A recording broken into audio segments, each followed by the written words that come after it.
तदंतर वे सब लोग वाली की राजधानी किष्किंधापुरी में गए। वहां पहुंचकर राम एक गहन वन में ठहर गए और सुग्रीव से कहा, तुम वाली को युद्ध के लिए ललकारो और निर्भय होकर युद्ध करो।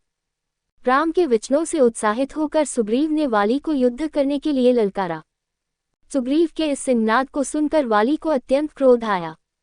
क्रोधित वाली आंधी के वेग से बाहर आया और सुग्रीव पर टूट पड़ा। वाली और सुग्रीव में भयंकर युद्ध छिड़ गया। उन्मत्त हुए दोनों भाई एक दूसरे पर घूंसों और लातों से प्रहार करने लगे। श्री रामचंद्र जी ने वाली को मारने के लिए अपना धनुष संभाला, परंतु दोनों का आकार एवं आकृति एक समान होने के कारण वे सुग्रीव और वाली में भेद न कर सके। इसलिए उन्होंने बाण छोड़ना स्थगित कर दिया। वाली की मार न सह सकने के कारण सुग्रीव ऋष्यमुख पर्वत की ओर भागा। राम लक्ष्मण तथा अन्य वानरों के साथ सुग्रीव के पास पहुंचे। राम को सम्मुख पाकर उसने उलाहना देते हुए कहा, मुझे युद्ध के लिए भेजकर आप पिटने का तमाशा देखते रहे। बताइए आपने ऐसा क्यों किया? यदि आपको मेरी सहायता नहीं करनी थी तो मुझसे पहले ही स्पष्ट कह देना चाहिए था कि मैं वाली को नहीं मारूंगा, मैं उसके पास जाता ही नहीं। सुग्रीव के क्रोध शब्द सुनकर रामचंद्र ने बड़ी नम्रता से कहा, सुग्रीव, क्रोध त्यागो और मेरी बात सुनो।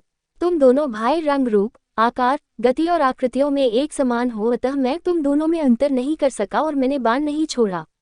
यदि मेरा बाण वाली को लगने के स्थान पर तुम्हें लग जाता तो मैं जीवन भर किसी को मुख दिखाने लायक नहीं रहता। वानरेश्वर, अपनी पहचान के लिए तुम कोई चिन्ह धारण कर लो जिससे मैं तुम्हें पहचान लूं और फिर से युद्ध के लिए जाओ।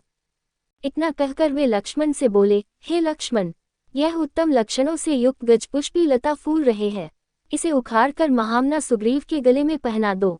लक्ष्मण ने वैसा ही किया और सुग्रीव फिर से युद्ध करने चला। इस बार सुग्रीव ने दूने उत्साह से सिंहनाद करते हुए घोर गर्जना की, जिसे सुनकर वाली आंधी के वेग से बाहर की ओर दौड़ने को उद्यत हुआ। किंतु उसकी पत्नी तारा ने भयभीत होकर वाली को रोकते हुए कहा, हे वीर श्रेष्ठ, अभी आपका युद्ध के लिए जाना श्रेयस्कर नहीं है। सुग्रीव एक बार मार खाकर भाग जाने के पश्चात फिर युद्ध करने के लिए लौटा है। इससे मेरे मन में शंका उत्पन्न हो रही है। ऐसा प्रतीत होता है कि उसे कोई प्रबल सहायक मिल गया है और वह उसी के बल पर आपको ललकार रहा है। मुझे कुमार अंगद से सूचना मिल चुकी है कि अयोध्या के अजेय राजकुमारों राम और लक्ष्मण के साथ उसकी मैत्री हो गई है। संभव है वे ही उसकी सहायता कर रहे हों।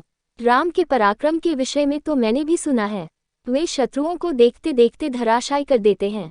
यदि वे स्वयं सुग्रीव की सहायता कर रहे हैं तो उनसे लड़कर आपका जीवित रहना कठिन है।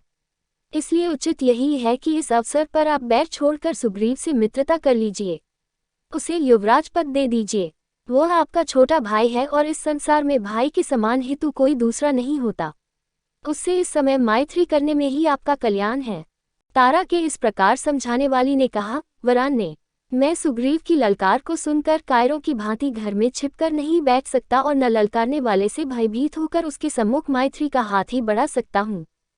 श्री रामचंद्र जी के विषय में मैं भी जानता हूँ, वे धर्मात्मा है और कर्तव्य को समझने वाले हैं।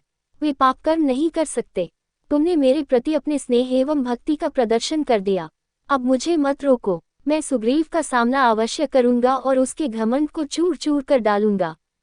युद्ध में मैं उससे विजय प्राप्त करूंगा मगर उसके प्राण नहीं लूंगा।